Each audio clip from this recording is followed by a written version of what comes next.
परम पूज्य गुरुदेव जी, अर्चनी बंदनी मुद मंगलमय संत समाज, धर्म प्रेमी सज्जनों, माताओं बहनों, प्यारे बच्चों, श्री साहिब जी की आज्ञा हुई है। आज्ञा पालनार्थ कुछ देर कुछ बातें प्रस्तुत है। हाँ, मानुष तेरा गुण बड़ा, मांस नया वे काज, हार न होते आभरण, तो चान बाजन बाज, तो चान बाजन बाज। हाँ, पाया मानुष का तन आज, कर ले भजन ना भुलाना, तेरे जीवन का क्या है ठिकाना। पाया मानुष का तन आज, कर ले भजन ना भुलाना, तेरे जीवन का क्या है ठिकाना।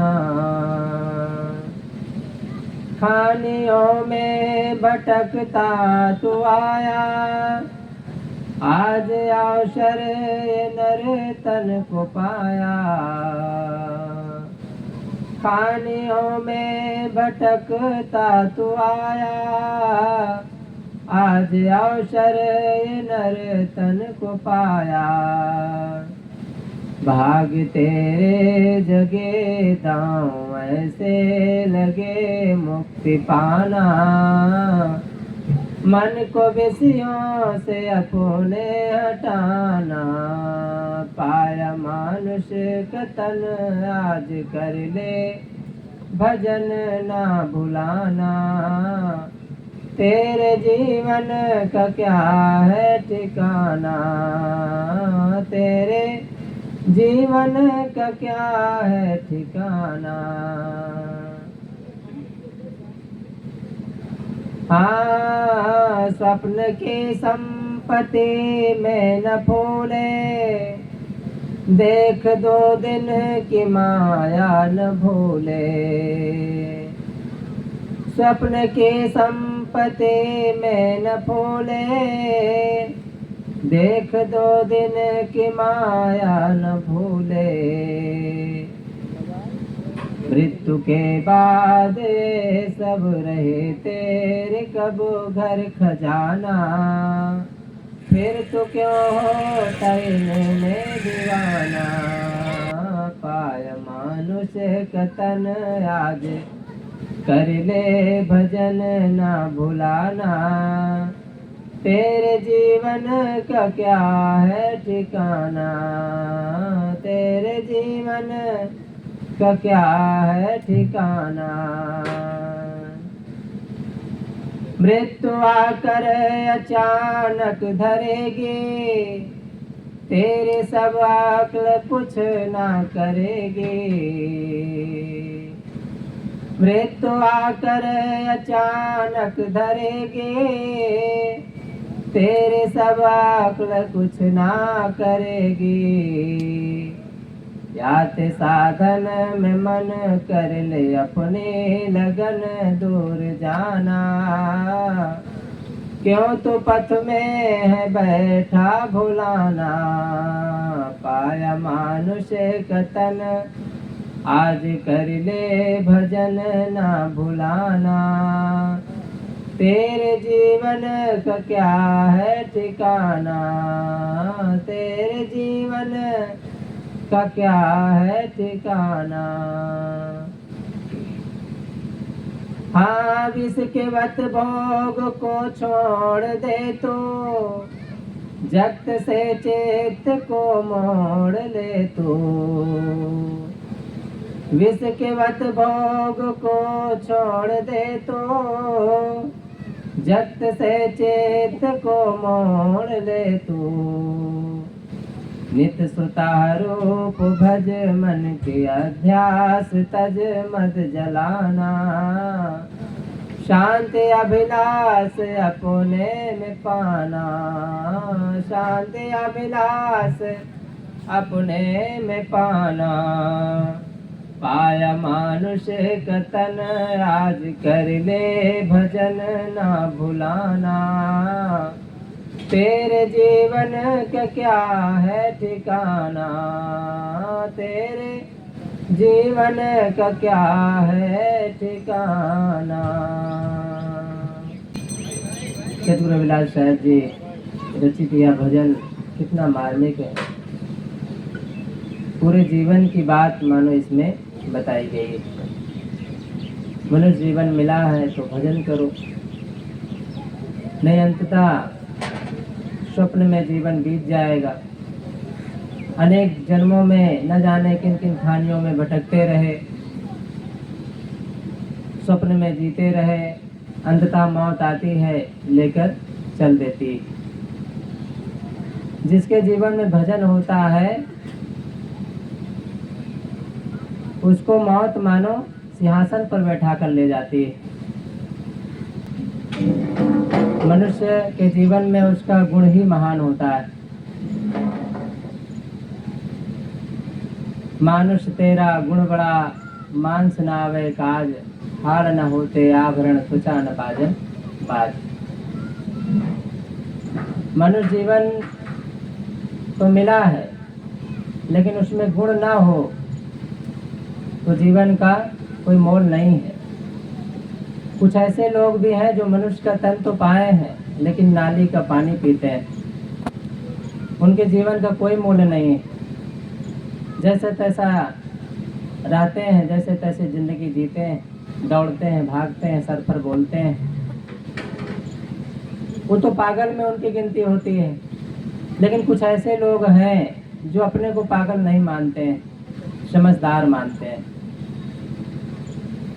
ज्ञानी मानते हैं, लेकिन वो भी गाली देते हैं, झगड़ा करते हैं, तमाम तरह के उटपटांग व्यवहार करते हैं, घूसखोरी बेईमानी करते हैं। तो साहब कहते हैं कि अंततः ये सब धोखा है, ये गुण के लक्षण नहीं है, इसे गुणवान थोड़ी कि माना जाएगा। गुणवान दयालु होता है, धर्मात्मा होता है, एक दूसरे के प्रति हित की भावना रखने वाला होता है,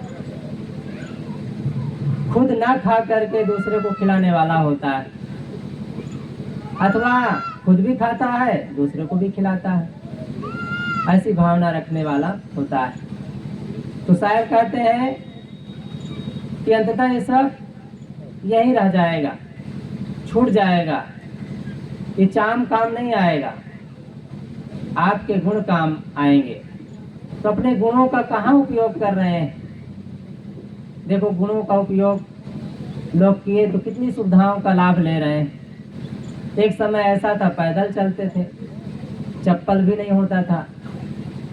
उसके बाद फिर बुद्धि का, अपने गुण का प्रयोग किया, चप्पल आ गया। अब कांटा खूंटी का डर नहीं होता है, आराम से पहन कर चलते हैं, सुविधा का लाभ ले रहे हैं। और भी पैदल चलते थे तो अब गाड़ी साइकिल से चलने लगे, दो पहिया गाड़ी से चलने लगे, फिर फोर व्हीलर आ गया। सुविधा ही सुविधा। इसमें क्या काम किया? गुण। आपका गुण, ये जो दुनिया में सुविधा का हम लाभ ले रहे हैं, कोई पागल नहीं बनाया है, नाली का पानी पीने वाला नहीं बनाया है, अपने बुद्धि का शोध करने वाला, अपने जीवन को सही जीवन जीने वाला ऐसा काम किया है। अपने जीवन को व्यर्थ में गोली खेल करके, गुल्ली डंडा खेल करके, गाली दे करके, झगड़ा लड़ाई करके, मुकदमेबाजी में फंसा करके गाड़ी नहीं बनाया है। ये जो आज हमें सुविधा मिल रही है वो कहीं न कहीं त्याग का फल है। अपने माँ बाप, भाई बंधु सबको त्याग किया और एकांत में जा करके अपने मन का शोधन किया और ऐसे ऐसे ज्ञान का चिंतन किया कि आज हम लोग उसका लाभ ले रहे हैं। ये बिजली बनाने वाले और भी दुनिया में जो वैज्ञानिक हुए हैं, जिसका हम लाभ ले रहे हैं, उसमें त्याग का परिणाम दिखाई दे रहा है।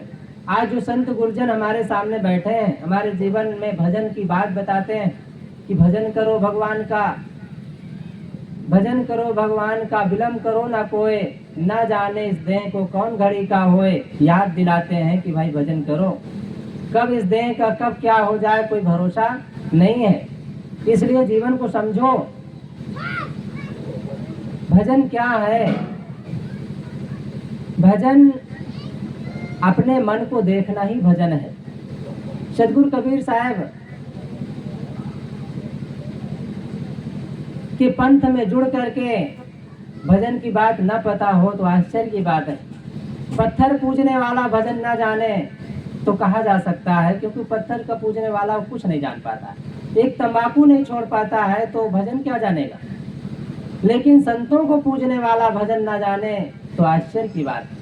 सदगुरु कबीर साहब के सिद्धांत को अपना करके जीवन जीने वाला भजन न जाने, एक साखी न जाने तो आश्चर्य की बात है। कितनी सरल सरल बात साहब कहते हैं, मन की तरंग मार लो बस हो गया भजन। अभी भगत जी कह रहे थे कि साहब भजन बताइए, भजन करें कैसे? तो भजन मन की तरंग को मार लेना ही भजन है। अब वो बाहर आप भजन कर रहे हैं कि अंदर अंदर गाली दे रहे हैं, दूसरा क्या जानेगा। अपने मन को आप देखिए, हम देखें कि हम क्या कर रहे हैं। सास बहू में झगड़ा लड़ाने के लिए, एक दूसरे के लुतरी करने के लिए अथवा शिकायत करने के लिए बातें चल रही है कि ध्यान करने के लिए, चिंतन करने के लिए, सत्संग करने के लिए, पहली तारीख को जाने के लिए मन में चिंतन चल रहा है। क्या मन में चिंतन चल रहा है? खुद सोचिए, विचार करिए। साहब कहते हैं मन की तरंग मार लो बस हो गया भजन। और भजन कैसे चाहिए आपको? कैसी भजन जानना है? क्या भजन जानना है? भजन किसे कहते हैं? मन की तरंगों को जानना, और जानना ही नहीं उसे समझना, समझना ही नहीं उसको रोकना, समझाना। एक बच्चा जब गलत करता है तो हमें कैसे लगता है? नहीं अच्छा लगता है। उसे रोकते हैं, समझाते हैं और उसे ऐसा कुछ चिंतन देते हैं ताकि वो गलत से हट करके अच्छे मार्ग में लगे। तो ये मन हमारा बच्चा ही तो है, हमारा ही बनाया तो है। अगर इसे हम समझाएंगे नहीं, अपने वश में करेंगे नहीं, अपने अनुसार चलाएंगे नहीं, तो निश्चित है गलत जगह ले जाएगा हमें, क्योंकि इसकी आदत है। जैसे बच्चा है, खेलने के उसको अच्छा लगता है, गुल्ली डंडा खेलने के लिए अच्छा लगता है, मोबाइल देखने के लिए अच्छा लगता है, गाली देने के लिए अच्छा लगता है, लोगों के बीच में जैसे तैसे जिंदगी जीने के लिए अच्छा लगता है।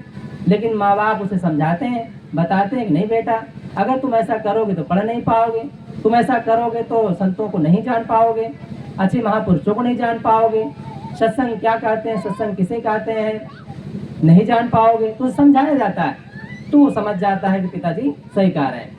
ऐसे ही जब अपने मन को हम समझाते हैं कि मन तुम हमें कहाँ ले जा रहे हो, क्या इसमें जीवन जी करके कोई सुखी हुआ है? दुनिया में धनवान को देख करके हमारे मन में तमाम तर्क चलते हैं कि भैया वो तो धनी है, हमारे मन में हीन भावना आ जाती है। साहब कहते हैं हीन भावना में मत जियो और धन के अहंकार में मत जियो, क्योंकि आपा तजे हरि भजे नक्सिक तजे विकार, सब जीवन से निर्वैर रह साधु मता है सार। संतों का जो मत है वो अहंकार को त्याग करने में है। उनका जो सिद्धांत है अपने आप को जानने के लिए है, और अपने आप को तभी जाना जा सकता है जब अपने अहंकार को मारेंगे। अब अहंकार धन का होता है, बाहरी वैभव का होता है, बाहरी चमक दमक का होता है, और हीन भावना हम तो कुछ नहीं कर सकते हैं, हम तो गृहस्थ हैं, गरीब हैं, हमारे पास कुछ नहीं है, ये हीन भावना है। ये भी कुछ नहीं करने देती है। आप मनुष्य हैं, हम मनुष्य हैं केवल, बस न छोटे हैं, न बड़े हैं, न गरीब हैं, न अमीर हैं, न धनी हैं, हम बस मनुष्य हैं। जीवन जीने के लिए कुछ कपड़े और पैसे की जरूरत है तो मिल रहा है, रहने के लिए जगह की जरूरत है वो भी है, और व्यवहार बट्टा के लिए लोग भी हैं। आपके घर में आपके बच्चे हैं, पत्नी है, माँ है, भाई हैं, बेटे हैं, सब तो हैं व्यवहार करने के लिए। और उसके बाद फिर क्या चाहिए? उसके बाद शांति से जीवन जीने की जरूरत है। सदगुरु अभिलाष साहब अक्सर प्रश्न किया करते थे कि कमाते क्यों हैं? तो लोग कहते हैं खाने के लिए। खाते क्यों हैं? जीने के लिए। जीते क्यों हैं? इसका पता नहीं होता है। क्यों जीना चाहिए? कमाते तो खाने के लिए तो सब लोग जानते हैं, खाते हैं जीने के लिए भी सब लोग जानते हैं, लेकिन जी क्यों रहे हैं? फिर कमाने के लिए। माने घर से खेत, खेत से घर, बस यही धंधा है। इसके आगे भी तो कुछ है। अरे सुख से जीवन को जीना भी है। आप खेत में हैं, मन शांत है, मन खुश है, प्रसन्न है। आप घर में हैं, मन खुश है, प्रसन्न है, शांत है। तो ये जिंदगी है आपकी। खेत में रहना जिंदगी नहीं है, घर में रहना जिंदगी नहीं है, आपका खुश रहना जिंदगी। आप खुश हैं, प्रसन्न हैं, निश्चिंत हैं, निर्भय हैं, तो मानो आपका जीवन बढ़िया है। आप मनुष्य हैं, ये पशु नहीं कर सकता है। कुत्ता जैसे भूख रहा है बस वैसे ही भूखेगा, गाय जैसे बोलती है वैसे ही बोलेगी, और भी जो अन्य पशु हैं जैसा मेहनत करते हैं वैसे ही करेंगे। चील जैसा हम उड़ नहीं सकते हैं, देख नहीं सकते हैं, चींटी जैसा सूंघ नहीं सकते हैं, गधे जैसा बोझा नहीं ढो सकते हैं, लेकिन इन सब को अपने बस में कर सकते हैं। हमारे में क्षमता है, मनुष्य में क्षमता होती है। सबको बस में करने वाला अगर कोई दुनिया में है तो मनुष्य है। बस गलत यहाँ हो जाता है कि अपने को बस में नहीं कर पाता, अपने जीवन अपने मन को नहीं समझ पाता है, बस यही कमी रह जाती है। इस कमी को हमें समझना है और अपने मन को देखना है, अपने मन को समझना है। एक दिन यहाँ से सबको जाना है। सतगुरु विलास साहब को भजन मैंने गाया कि उसमें बताया कि एक दिन मौत आती है और लेकर चली जाती है। मौत आती है तो एक व्यक्ति को सिंहासन पर बैठा कर ले जाती है और एक व्यक्ति को जंजीर में बांध करके ले जाती है। मौत क्या है? कोई अलग से दैत्य नहीं है, बड़े दांत वाली, बड़े बाल वाली, बड़े नाखून वाली, कोई ऐसी मौत नहीं है। ये दुनिया से हमको उठाकर लेके चल देने वाली को मौत कहा जाता है। लोगों से एक दूसरे से अलग कर देना ही मौत है। तो मौत अलग कर देती है। मौत तो दिखने वाली चीज नहीं है, बस दुनिया से हटा दिया मानो मौत हो गई। अलग अलग हो जाना ही मौत है। तो सिंहासन पर बैठ के जाने वाला कौन होता है? भजन करता है, जो अपने मन की तरंगों को मारता है। एक माता कह रही थी कि हम एकादशी व्रत रहते हैं। एकादशी व्रत का मतलब क्या होता है मैं पूछा तो काटे हंसने लगी, ये तो पता नहीं साहब। संतों के पास अगर हम जाते पहले से तो मंदिर हम न बनाते। मंदिर बनाए थे, घर में पूजा करते थे उसमें रोज डेली। अगर हम पहले जानते कबीर साहब को तो कबीर साहब की मूर्ति बनाते। तो मैंने कहा सदगुरु कबीर साहब और पारक सिद्धांत में नियम ही नहीं मूर्ति बनाने का। वहाँ तो बस मनुष्य की मूर्ति सामने है, उसी की पूजा होती है। माता सामने है, पिता सामने है, भाई सामने है, बेटी बेटा सामने है, बच्चे सामने है, पड़ोसी सामने है। ये दिखते हैं, चलते हैं, बोलते हैं, डोलते हैं, खाते हैं, पीते हैं, लेते हैं, देते हैं। इनकी पूजा वहाँ बताई जाती है। इनके साथ पूजा करने का मतलब अगर बत्ती सुलगाओ ऐसी बात नहीं। इनको समय से भोजन मिल जाए, दे दिया जाए, सामने प्रेम से बोल दिया जाए, इनके लिए साफ सुथरा व्यवहार किया जाए, अच्छी वाणी बोला जाए, अच्छा व्यवहार किया जाए, मीठा बोला जाए, यही इनकी पूजा है। इसी में खुश रहता है। एक पशु भी इस बात को समझता है। कुत्ते के सामने आप प्यार से जब खड़े होते हैं तो पूंछ हिलाता है, आंख दिखाते हैं तो जान लेता है कि लगभग मामला गड़बड़ है, वो खसक लेता है। पशु भी इस बात को जानता है, लेकिन हम नहीं समझ पाते हैं और कहते हैं महाराज भजन क्या है बताइए। भजन है मन की तरंग को मारना। किसी ने कहा कि साहब मन की तरंग क्या होता है हम जान ही नहीं पाते हैं। किसान आदमी, हल जोतने वाला आदमी मन क्या चीज है समझे नहीं पाता है। हालांकि सब ये कहते हैं कि मन से हम परेशान हैं, धन से परेशान नहीं है, लोगों से परेशान नहीं है, अपने मन से परेशान है। क्योंकि सबसे ज्यादा बातें अगर कहीं होती है तो अपने मन से होती है। तो अपने मन से हम बातें करते हैं, फिर भी मन को जान नहीं पाते हैं। तो साहब कहते हैं मन को नहीं जान पाते हैं, और कुछ सरल बताइए। तो साहब कहते हैं कि आदत बुरी सुधार लो, बस हो गया भजन। अब और क्या सरल चाहिए? आप तंबाकू खा रहे हैं, छोड़ दीजिए। बीड़ी पी रहे हैं, छोड़ दीजिए। आप गाली दे रहे हैं, छोड़ दीजिए। आपके मन में कुचिंतन चल रहा है, छोड़ दीजिए। घूसखोरी बेईमानी कर रहे हैं, छोड़ दीजिए। यही आदत है, गलत आदत है, गलत सोचने की आदत है। इसको सुधार लीजिए, बस भजन हो रहा है। और सरल कैसे चाहिए? कितना सरल भजन चाहिए? हमें सरलता के पीछे इतना पीछे चले गए सरलता के नाम पर कि मंदिर पूजने लगे। पत्थर के सामने जाते हैं 9 दिन के लिए। नव दुर्गा देखो आता है, समय आता है तो नव दुर्गा लोग घर में बैठाते हैं। नव दुर्गा के नाम पर पूजा होती है और 9वें दिन 10वें दिन उनको ले जा करके पानी में बोर दिया जाता है। हम इतना सरल हो गए हैं भजन के नाम पर, इतना सरल चाहते हैं कि नव दुर्गा के सामने, दुर्गा महारानी के सामने जाते हैं और पूजा, चुनरी, लड्डू मना करके बच्चा ले लेते हैं, धन ले लेते हैं, न जाने क्या क्या मांग कर देते हैं। अगर वो सच में सामने आ जाए तो डांटेगी, गाली देगी और कहेगी, डंडा लेकर चहेटेगी कि थोड़ा से दे करके लड्डू और मेरे से सब कुछ ले लेना चाहता है, मेहनत कुछ नहीं करना चाहता है। खेत से कोई कहे भैया मैं आपके पास हल ला दिया और यहाँ पर ट्रैक्टर ला के रख दिया, जोत दिया, बस अब तुम हमको दे दो, तो कैसे दे देगा? तो पत्थर से जो चाहिए वो चीज मिल सकता है, लेकिन आपको सुख चाहिए, शांति चाहिए, ये नहीं मिलेगा। ये कहाँ मिलेगा? आपके मन की तरंगों को मारने में। तो साहब कहते हैं कि गुण बड़ा मानुष तेरा गुण बड़ा, हमारा जो गुण है वही बड़ा है, उसके कारण ही हम दुनिया में हमारी पूजा होती है।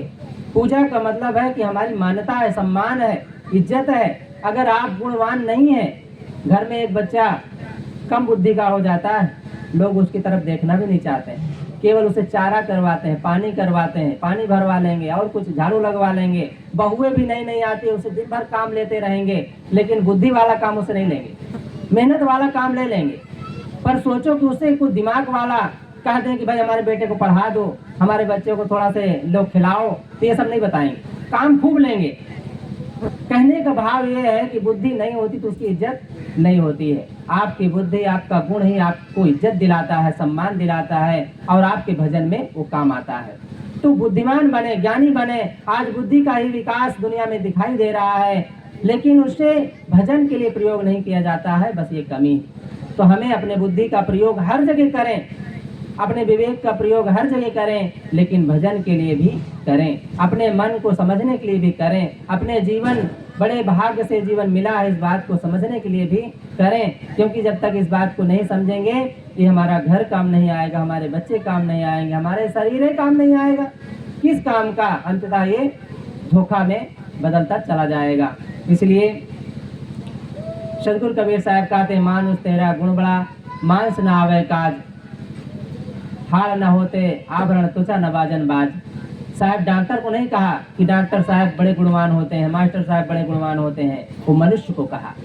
वो पंडित गुणवान होता है ये भी नहीं कहा, छोटी जाति वाला गुणवान होता है ये भी नहीं कहा, वही कहा मनुष्य गुणवान होता है।